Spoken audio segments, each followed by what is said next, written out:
اللہ کا حکم ہوا، قال اهبطوا جنت سے اتر جاؤ۔ مزید فرمایا، بعضكم لبعض عدو وَلَكُمْ فِي الْأَرْضِ مُسْتَقَرٌّ وَمَتَاعٌ إِلَى حِينٍ۔ تم آپس میں ایک دوسرے کے دشمن ہوگے اور تمہارے واسطے زمین میں رہنے کی جگہ ہے اور ایک وقت تک نفع حاصل کرنا ہے۔ اللہ نے مزید فرمایا، قال فيها تحيون وفيها تموتون ومنها تخرجون۔ فرمایا تم وہیں زندگی بسر کرو گے اور وہیں مرو گے اور وہیں سے دوبارہ نکالے جاؤ گے۔ قرآن مجید کے دیگر مقامات میں بھی اس قصے کی تفصیل موجود ہے۔ مثلاً فرمایا، وَلَقَدْ عَهِدْنَا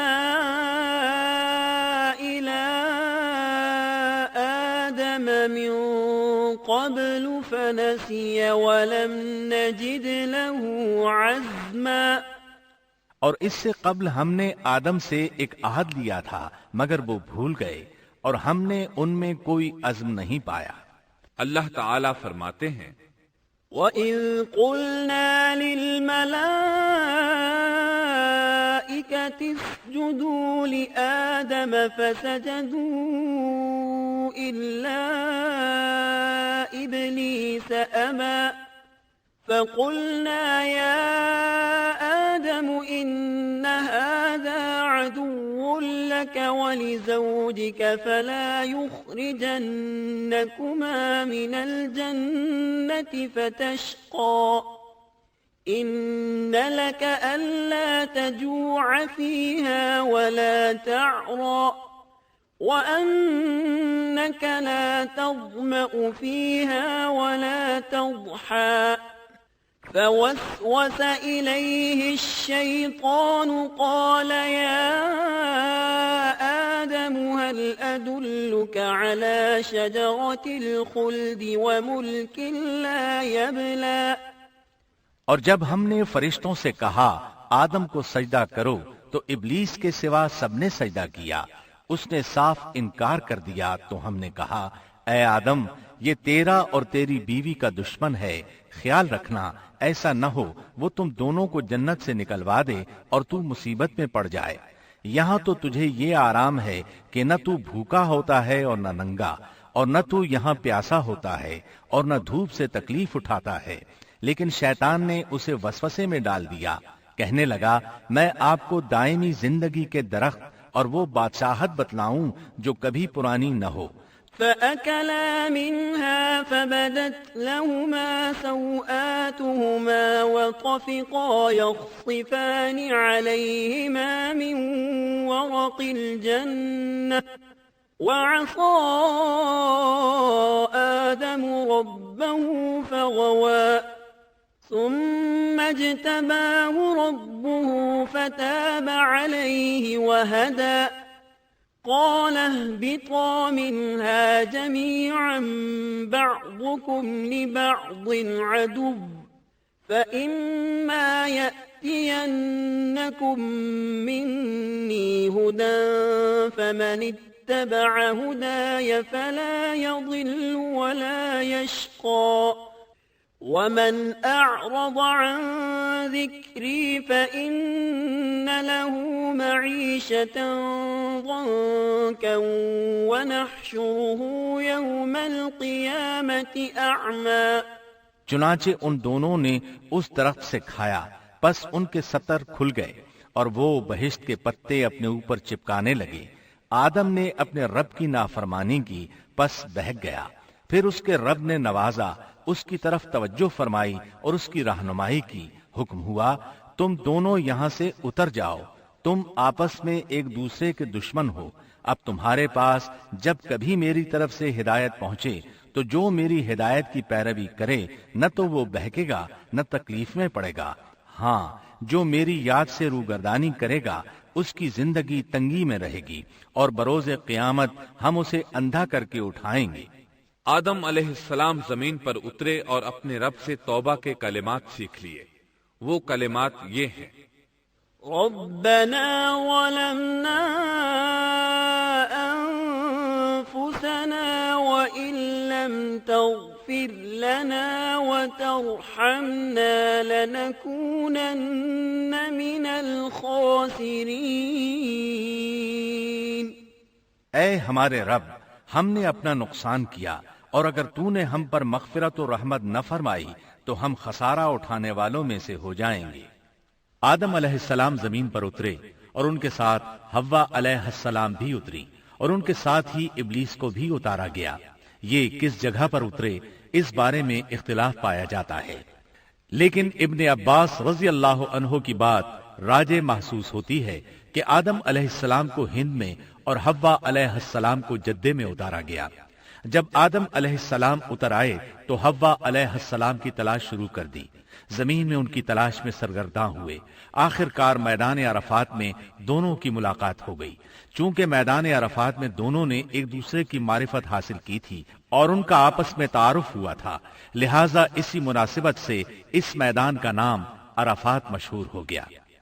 پھر اللہ تعالیٰ نے زمین کے اندر انسانوں کو پھیلانا شروع کیا اور زمین کو مردوں اور عورتوں سے آباد کر دیا۔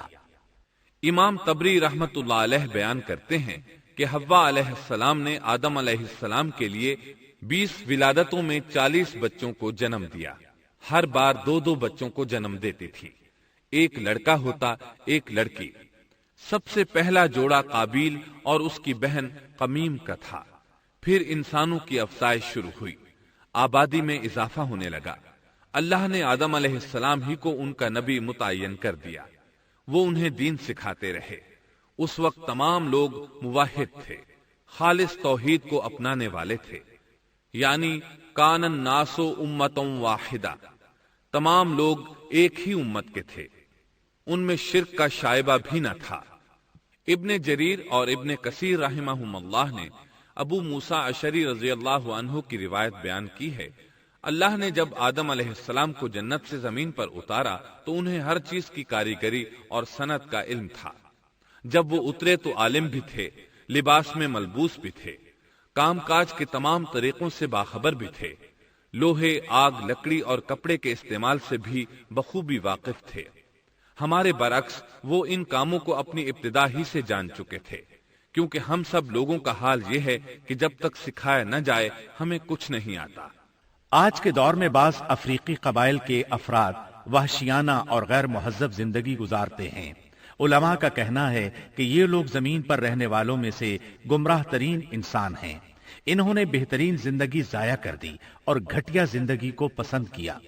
تہذیب و تمدن کا آغاز چونکہ ابتدائے آفرینش سے ہے، اس لیے ہر انسان کی فطرت میں تہذیب کی سوجھ بوجھ موجود ہے۔ بہرحال آدم علیہ السلام کے بعد انسانی مخلوق کی تعداد روز بروز بڑھتی چلی گئی اور انسانی کمزوریوں کی بنا پر گناہ شروع ہو گئے۔ زمین پر سب سے پہلے ہونے والی معصیت قابیل کے ہاتھوں اپنے بھائی حابیل کے قتل کی صورت میں سامنے آئی۔ اللہ تعالیٰ نے قرآن مجید میں قابیل اور اس کے بھائی حابیل کا قصہ بیان کیا ہے۔ قابیل قرخت اور درشت طبیعت کا مالک تھا، جبکہ اس کا بھائی حابیل رحم دل اور نرم طبیعت تھا۔ قابیل کھیتی باڑی کرتا تھا اور حابیل مویشی چراتا تھا۔ حابیل کے نرم دل ہونے کی ایک وجہ اس کا بکریاں چرانا تھا، کیونکہ ایک چرواہا اپنی بکری کو بھوکا دیکھ کر اسے چارہ کھلائے بغیر نہیں رہتا، نہیں وہ کسی بکری کو پیاسا دیکھ کر اسے بھول جاتا ہے۔ اپنے جانور پر اس کی طاقت سے زیادہ بوجھ بھی نہیں لادتا۔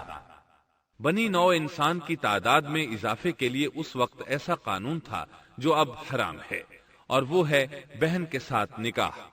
چونکہ اس وقت کے سب لوگ آدم علیہ السلام کی حقیقی اولاد تھے اور آپس میں بہن بھائی تھے، اس لیے اس وقت کی شریعت کی روح سے قابیل اپنے ساتھ جڑواں پیدا ہونے والی بہن کے سوا کسی دوسری بہن سے شادی کر سکتا تھا، اور اسی طرح حابیل اپنے ساتھ جڑواں پیدا ہونے والی بہن کے علاوہ کسی دوسری بہن سے شادی کر سکتا تھا۔ اس کی صورت یہ تھی کہ قابیل کی شادی حابیل کی بہن سے ہو اور حابیل کی شادی قابیل کی بہن سے ہو۔ لیکن ہوا یہ کہ حابیل کی بہن خوبصورتی میں قابیل کی بہن سے کم تھی، اس لیے قابیل نے حابیل کی بہن سے شادی کرنے سے انکار کر دیا اور اپنی جڑواں بہن سے شادی کی خواہش ظاہر کی، لیکن ایسا کرنا آدم علیہ السلام کی شریعت میں حرام تھا۔ آپ نبی بھی تھے اور رسول بھی۔ رسول اور نبی میں فرق یہ ہے کہ رسول پر شریعت اور احکام نازل ہوتے ہیں، لیکن نبی پر شریعت نازل نہیں ہوتی، البتہ اس کی طرف وحی نازل ہوتی ہے اور معجزات عطا کیے جاتے ہیں، جبکہ شریعت صرف رسولوں ہی پر نازل کی جاتی ہے۔ آدم علیہ السلام بھی چونکہ رسول تھے، اس لیے ان کی شریعت میں یہ قانون تھا کہ کوئی شخص اپنے ساتھ جڑواں پیدا ہونے والی بہن کے ساتھ شادی نہیں کر سکتا۔ قابیل اس شرعی حکم کی وجہ سے غضبناک ہو گیا۔ اس نے تعجب کا اظہار کرتے ہوئے اس قانون کو ماننے سے انکار کر دیا۔ آدم علیہ السلام نے ان دونوں کے درمیان فیصلہ کرتے ہوئے انہیں حکم دیا کہ دونوں اللہ کے حضور ایک ہدیہ پیش کریں۔ ہدیہ اس جانور کو کہتے ہیں جسے اللہ کے نام پر ذبح کر کے فقراء میں تقسیم کر دیا جائے۔ اس سے مقصود اللہ کے لیے اپنی نیت کو خالص کرنا ہوتا ہے۔ اس عمل کو قربانی کہا جاتا ہے۔ آدم علیہ السلام کے زمانے میں قربانی کا جو قانون تھا اس کے قبول ہونے کی نشانی طے تھی، اور وہ یہ کہ آسمان سے ایک آگ نمودار ہوتی اور اس قربانی کو جلا دیتی۔ اس کا مطلب تھا قربانی قبول ہو چکی ہے، اور اگر آگ قربانی کو نہ جلاتی تو سمجھ لیا جاتا کہ قربانی قبول نہیں ہوئی۔ آخر قربانی کا دن آ پہنچا۔ حابیل نے اپنے مویشیوں میں سے ایک بہترین جانور لیا اور قربان گاہ میں لا کر اللہ کے حضور پیش کر دیا۔ دوسری طرف قابیل نے اپنی کھیتی کے غلے میں سے ردی قسم کا غلہ قربانی کے لیے پیش کیا۔ دوسرے دن دونوں قربان گاہ پہنچے تو انہوں نے دیکھا کہ حابیل کی قربانی قبول ہو چکی ہے، جبکہ قابیل کی قربانی کو آگ نے چھوا تک نہیں تھا۔ یہ دیکھ کر قابیل حابیل پر غضبناک ہوا۔ شیطان نے بھی اسے وسوسے میں مبتلا کیا کہ اپنے بھائی کو قتل کر دے۔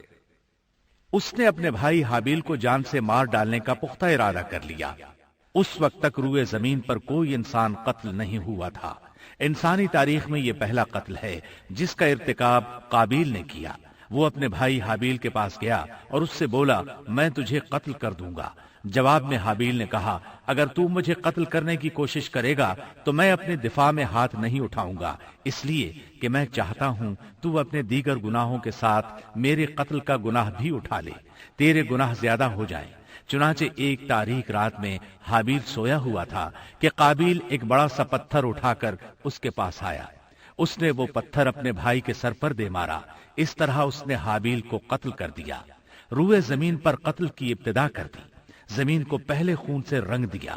تاریخ انسانی میں یہ سب سے پہلا جرم تھا جو قابیل کے ہاتھوں ہوا۔ قتل تو وہ کر بیٹھا، اب حیران اور پریشان ہوا کہ اس کی لاش کا کیا کرے۔ اس وقت تک نسل انسانی موت سے بھی دوچار نہیں ہوئی تھی۔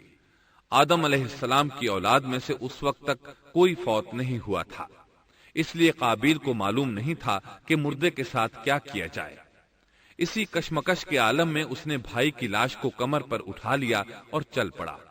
چلا جا رہا تھا کہ اللہ نے 2 کوے بھیجے۔ دونوں کوے آپس میں لڑ پڑے، ایک نے دوسرے کو ہلاک کر دیا۔ اب زندہ کوا مٹی کھودنے لگا۔ اس طرح اس نے ایک گڑھا تیار کر لیا، مردہ کوے کو اس میں رکھا اور اوپر مٹی ڈال دی۔ اس طرح قابیل کو دفن کا طریقہ معلوم ہوا۔ اس نے بھی گڑھا کھودا اور حابیل کی لاش کو اس میں دبا دیا۔ وہ اپنے کیے پر نادم ضرور تھا، لیکن اس نے اللہ سے معافی نہ مانگی، جبکہ انسان کے لیے ضروری ہے کہ اس سے کوئی گناہ ہو جائے تو اللہ سے معافی مانگے۔ قابیل اور حابیل کے درمیان جو مکالمہ ہوا، اللہ تعالیٰ نے اس کا ذکر سورہ مائدہ آیت 27 تا 29 میں کیا ہے۔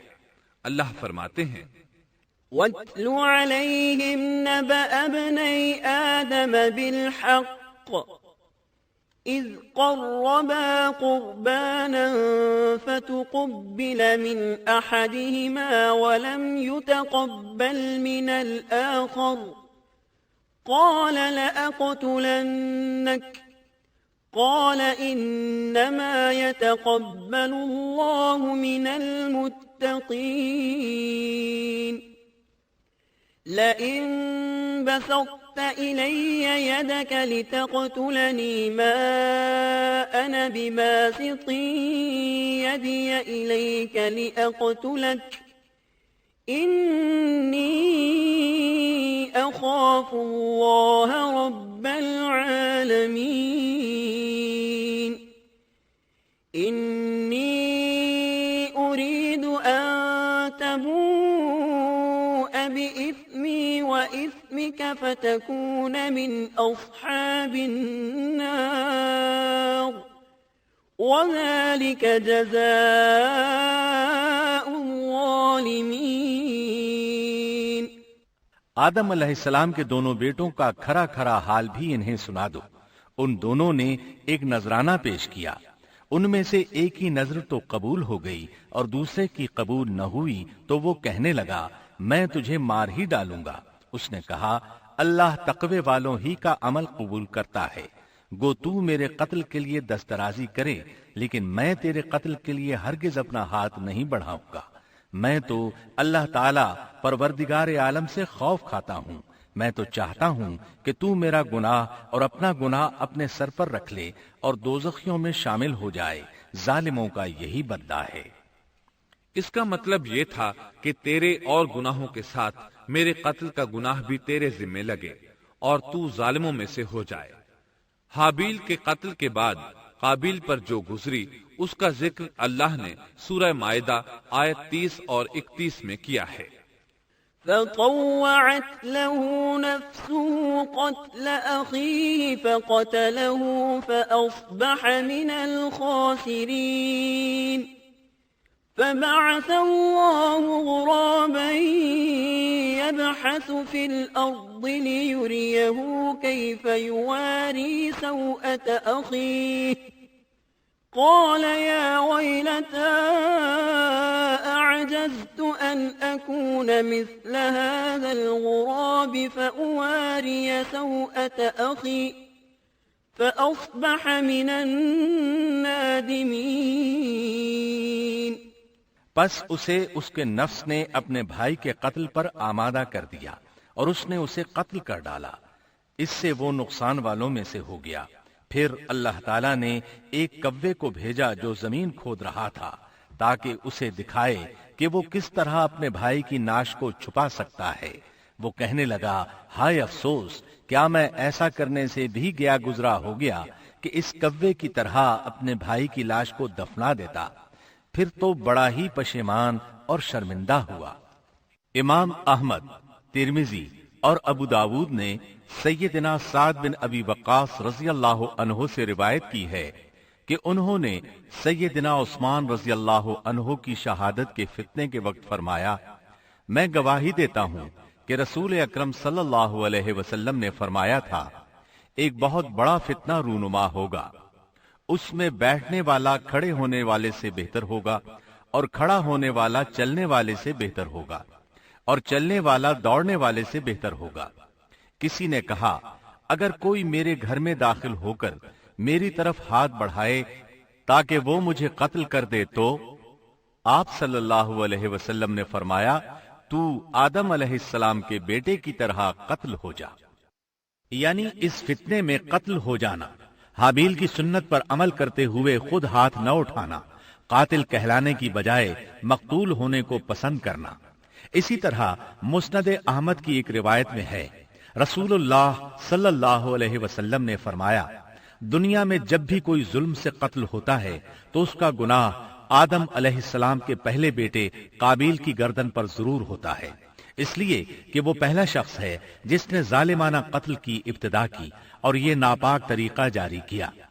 اس حدیث سے اس جرم کی نوعیت کا بخوبی اندازہ ہوتا ہے کہ اللہ تعالیٰ نے اس کو صرف ایک قتل قرار نہیں دیا بلکہ اس کو ایک گھناؤنی حرکت قرار دیا۔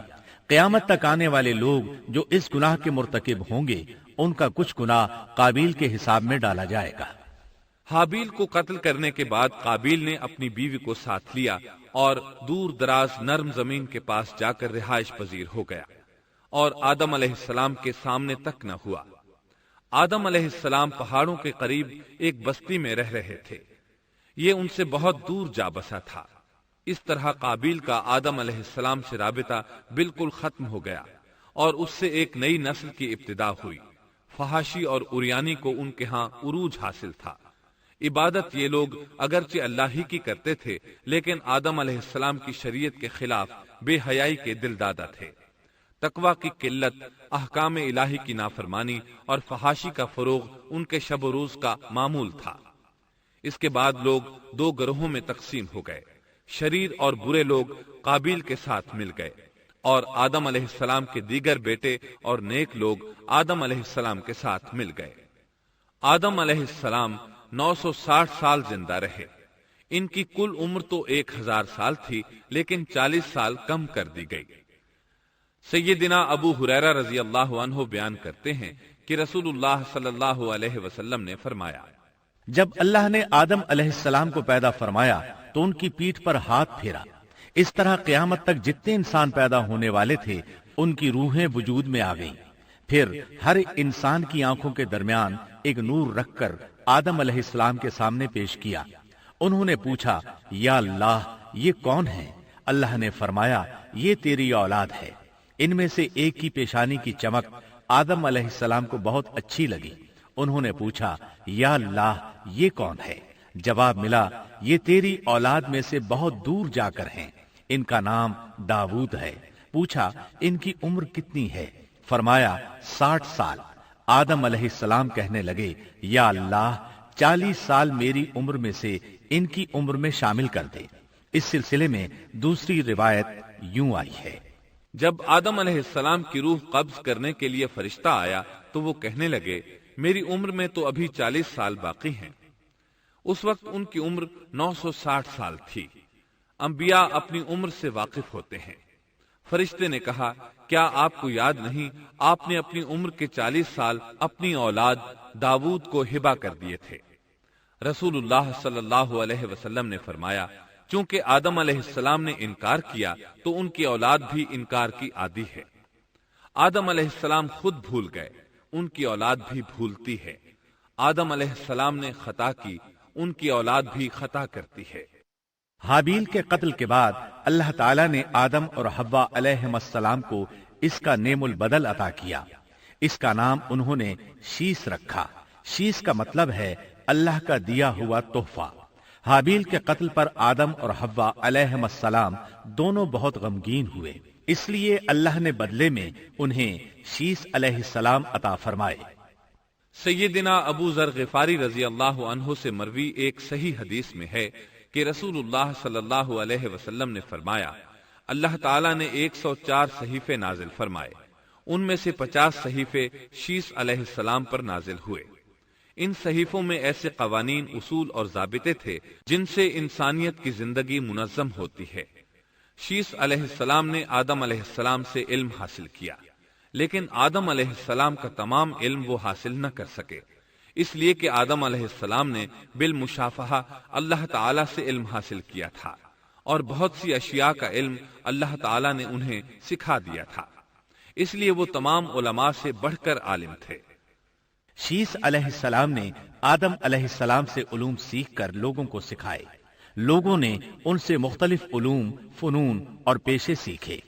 انہیں شہروں میں رہنے سہنے کے بارے میں تعلیم دی، دن رات کے حسابات سے انہیں آگاہ کیا اور انہیں بتایا کہ کن اوقات میں وہ اللہ کی عبادت کریں اور عبادت کے طریقے انہیں سکھائے۔ احادیث میں اس کی وضاحت ملتی ہے۔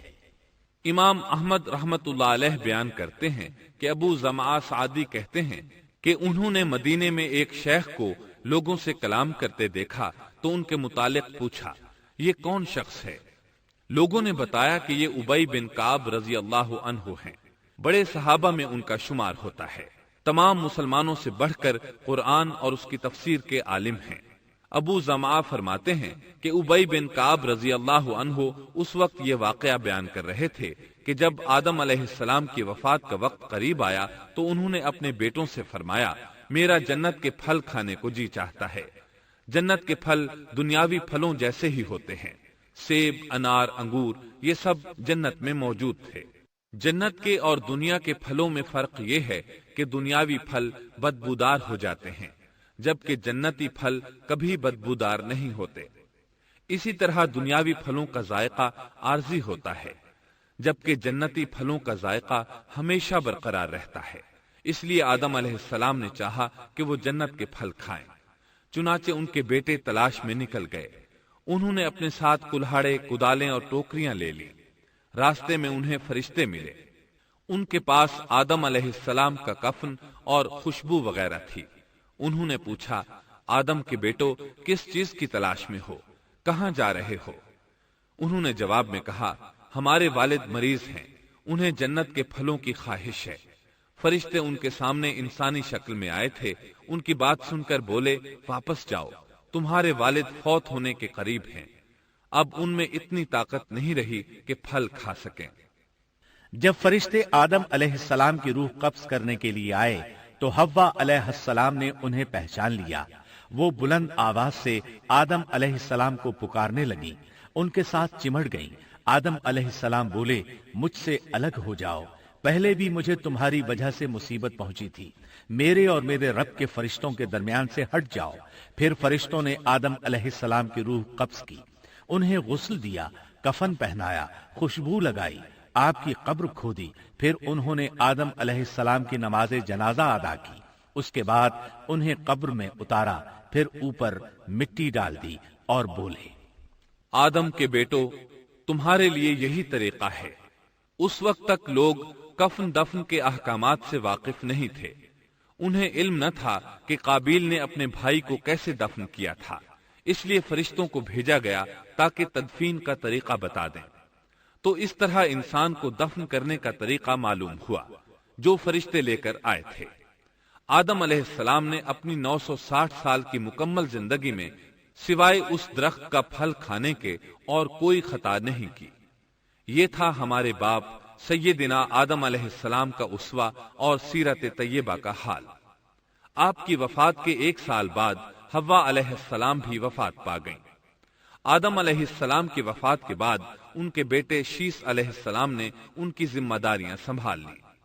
اب تبلیغ کا کام انہیں کرنا تھا۔ ادھر قابیل جو نرم زمین میں جا آباد ہوا تھا، اس کی اولاد نے فتنہ و فساد اور سرکشی کی زندگی اختیار کی۔ انہوں نے قتل و غارت گری کا بازار گرم کر دیا۔ یہ لوگ آدم علیہ السلام کی قوم کے پاس سے گزرتے تو وہاں بھی فساد مچاتے۔ ابن عباس رضی اللہ عنہما سورۃ الاحزاب آیت 33 کی تفسیر کرتے ہوئے فرماتے ہیں، وَلَا تَبَرَّجْنَ تَبَرُّجَ الْجَاهِلِيَّةِ الْأُولَى، پرانے زمانے کی جاہلیت کی طرح اپنے بناؤ کا اظہار نہ کیا کرو۔ اس وقت 2 نسلیں آباد تھیں، ایک پہاڑ پر اور دوسری نرم زمین پر۔ پہاڑوں کے مرد خوش شکل تھے، عورتیں سیاہ فام تھیں، جبکہ زمین والوں کی عورتیں خوبصورت تھیں اور مردوں کے رنگ سانولے تھے۔ اب ابلیس نے اپنا کام شروع کیا۔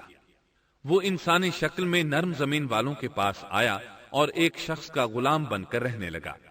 پھر اس نے بانسری شکل کی ایک چیز ایجاد کی اور اس کو بجانے لگا۔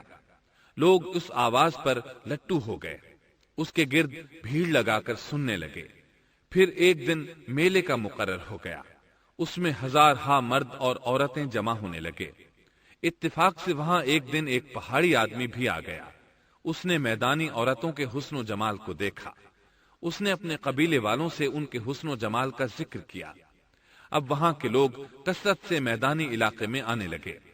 اس طرح آہستہ آہستہ مردوں اور عورتوں میں اختلاط بڑھا، بدکاری اور زناکاری عام ہوئی، جبکہ یہ سب کام شیس علیہ السلام کی شریعت میں حرام تھے۔ یہ سب بیان کرنے کے بعد ابن عباس رضی اللہ عنہما کہتے ہیں، اللہ تعالیٰ کے قول وَلَا تَبَرَّجْنَ تَبَرُّجَ الْجَاهِلِيَّةِ الْأُولَى کی یہی تفسیر ہے، اور قدیم جاہلیت سے یہی مراد ہے، کیونکہ ان لوگوں نے زمین میں ایک عظیم فساد اور انتشار برپا کر رکھا تھا۔ شیس علیہ السلام اپنی قوم کے لوگوں کو سمجھاتے رہے کہ وہ ان شریر اور فسادی لوگوں کے ساتھ میل جول نہ رکھیں، لیکن شیطان مسلسل انہیں ورغلاتا رہا، یہاں تک کہ شیس علیہ السلام کے ساتھ بہت تھوڑے لوگ رہ گئے اور قابیل کی قوم میں بہت اضافہ ہو گیا۔ لوگ یوں ہی زندگی بسر کرتے رہے، یہاں تک کہ اللہ تعالیٰ نے ان میں ادریس علیہ السلام کو مبعوث فرمایا۔ چنانچہ اب ہم آپ کو ادریس علیہ السلام کے بارے میں بتاتے ہیں۔ ایک حدیث میں ہے کہ آدم اور شیس علیہ السلام کے بعد ادریس علیہ السلام پہلے نبی ہیں۔ ایک دوسری حدیث میں ہے کہ ادریس علیہ السلام پہلے نبی ہیں جنہوں نے قلم کے ذریعے لکھا اور لوگوں کو کتابت سکھائی۔ حافظ ابن کثیر نے ان کا حلیہ کچھ یوں بیان کیا ہے: پورا قد و قامت، خوبصورت، خوب روح، گھنی داڑھی، عمدہ اوصاف کے مالک، چوڑے کندھے، مضبوط ہڈیاں، دبلے پتلے، سرمگی چمکدار آنکھیں، گفتگو باوقار، خاموشی پسند، سنجیدہ اور متین، چلتے ہوئے نظر نیچی، انتہائی فکر و خوض کے عادی، غصے کے وقت سخت غضبناک، باتیں کرنے میں شہادت کی انگلی سے بار بار اشارہ کرنے کے عادی۔ ادریس علیہ السلام شیس علیہ السلام کی شریعت پر عمل پیرا رہے۔ چونکہ ادریس علیہ السلام رسول بھی تھے، اس لیے اللہ کی طرف سے مستقل ان پر شریعت نازل ہوئی، جس کی تشریح و تفسیر کر کے لوگوں کو احکام الہی سے آگاہ فرماتے۔ ادریس علیہ السلام نے جب دیکھا کہ مفسدین ایمان والوں پر ظلم و زیادتی کر رہے ہیں، ان کا فساد بڑھتا جا رہا ہے اور سمجھانے کے باوجود یہ لوگ باز نہیں آ رہے، تو انہوں نے اپنے پیروکاروں کو جہاد کا حکم دیا۔ ادریس علیہ السلام پہلے شخص ہیں جنہوں نے اللہ کے راستے میں جہاد کیا، غنیمتیں حاصل کی اور دشمنوں کو قیدی بنایا، لیکن غنیمتیں اور قیدی ان کے لیے حلال نہیں تھے۔ رسول اللہ صلی اللہ علیہ وسلم پہلے رسول ہیں جن کے لیے غنیمتیں حلال کی گئیں، لیکن یہ بات یقینی ہے کہ جہاد سب سے پہلے ادریس علیہ السلام نے کیا۔ انہوں نے جہاد کے لیے سب سے پہلے ایک لشکر تیار کیا، پھر اس لشکر کو 2 حصوں میں تقسیم کیا۔ ایک حصہ پیادوں پر مشتمل تھا، دوسرا سواروں پر۔ چنانچہ بھرپور تیاری کے بعد ادریس علیہ السلام نے قابیل کی قوم پر چڑھائی کر دی۔ حق و باطل کے درمیان زبردست مارکے ہوئے۔ آخرکار ادریس علیہ السلام نے انہیں گھٹنے ٹیکنے پر مجبور کر دیا۔ ان کا بہت سا مال و اسباب لوٹ لیا اور لوگوں کو قیدی بنا لیا۔ اللہ تعالیٰ نے ان تمام باتوں کا ذکر نہیں فرمایا، بلکہ اللہ نے ان کی سیرت کے بارے میں اپنی کتاب قرآن مجید میں اشارتاً ذکر فرمایا ہے۔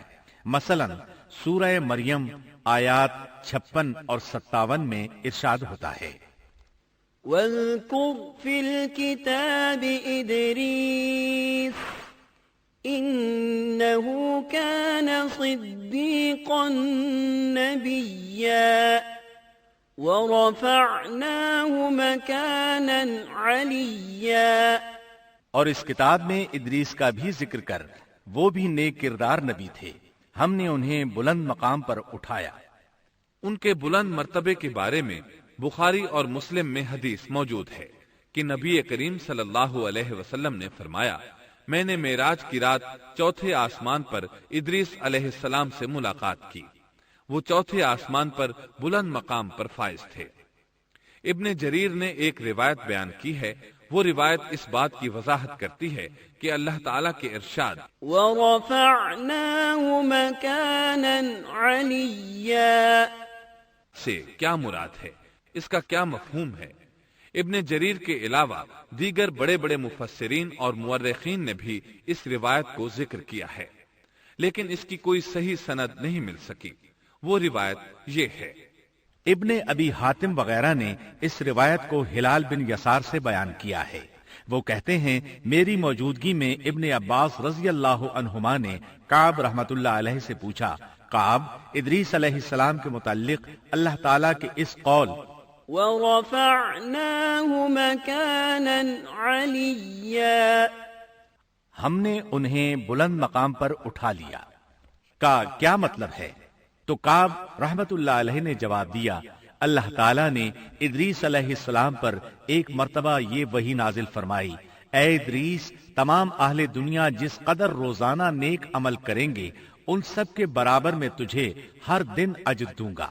ادریس علیہ السلام نے یہ سنا تو انہیں خواہش محسوس ہوئی کہ میرے اعمال میں روز افزوں اضافہ ہو، اس لیے عمر کا حصہ طویل ہو جائے تو اچھا ہے۔ انہوں نے وحی الہی اور اپنے اس خیال کو ایک رفیق فرشتے پر ظاہر کر کے کہا، اس معاملے میں موت کے فرشتے سے گفتگو کرو تاکہ میں نیک اعمال کا زیادہ سے زیادہ وقت حاصل کر سکوں۔ اس فرشتے نے جب یہ سنا تو ادریس علیہ السلام کو اپنے بازوؤں پر بٹھا کر لے اڑا۔ جب یہ چوتھے آسمان سے گزر رہے تھے تو موت کا فرشتہ زمین پر آنے کے لیے اتر رہا تھا، وہیں دونوں کی ملاقات ہو گئی۔ دوست فرشتے نے موت کے فرشتے سے ادریس علیہ السلام کے بارے میں گفتگو کی۔ موت کے فرشتے نے دریافت کیا، ادریس علیہ السلام کہاں ہیں؟ اس نے کہا، میری پشت پر۔ موت کا فرشتہ کہنے لگا، مجھے اللہ کی طرف سے یہ حکم ملا ہے کہ چوتھے آسمان پر ادریس علیہ السلام کی روح قبض کروں، اس لیے میں سخت حیرت میں تھا کہ یہ کیسے ممکن ہے۔ ادریس علیہ السلام تو زمین پر ہیں۔ چنانچہ موت کا فرشتہ ادریس علیہ السلام کے پاس آیا، ان سے اجازت طلب کی اور ان کی روح قبض کر لی۔ انبیاء کو یہ امتیاز حاصل ہے کہ فرشتہ ان کی اجازت کے بغیر ان کی روح قبض نہیں کر سکتا، اور رسول اللہ صلی اللہ علیہ وسلم کو تو یہ اختیار دیا گیا کہ آپ دنیا میں مزید رہنا پسند کریں تو رہ سکتے ہیں، یا پھر رفیق اعلیٰ کی رفاقت کو پسند کر لیں۔ آپ نے رفیق اعلیٰ کی رفاقت کو پسند فرمایا۔ اس طرح ادریس علیہ السلام کی روح چوتھے آسمان پر قبض کی گئی۔ انہیں بھی عیسیٰ علیہ السلام کی طرح آسمان پر اٹھایا گیا۔ فرق یہ ہے کہ عیسیٰ علیہ السلام کی روح قبض نہیں کی گئی۔ یہ واقعہ نقل کر کے کعب رحمت اللہ علیہ فرماتے ہیں کہ اللہ تعالیٰ کے ارشاد وَرَفَعْنَاهُ مَكَانًا عَلِيًّا کی تفسیر یہی ہے، لیکن درست بات یہ ہے کہ یہ اسرائیلی روایت ہے۔ ادریس علیہ السلام کی وفات ہو گئی تو لوگ فساد میں اور بڑھ گئے، ان میں شر پھیل گیا، تاہم وہ توحید پر قائم رہے۔ بت پرستی کا ان میں کوئی شعور نہیں تھا۔ لوگ آدم علیہ السلام کی وفات کے 1000 سال بعد تک توحید پر قائم رہے۔ ان میں فسق و فجور ضرور تھا لیکن شرک نہیں تھا۔ اللہ تعالیٰ کے اس ارشاد كان الناس أمة واحدة دراصل لوگ ایک ہی امت تھے کا یہی مطلب ہے۔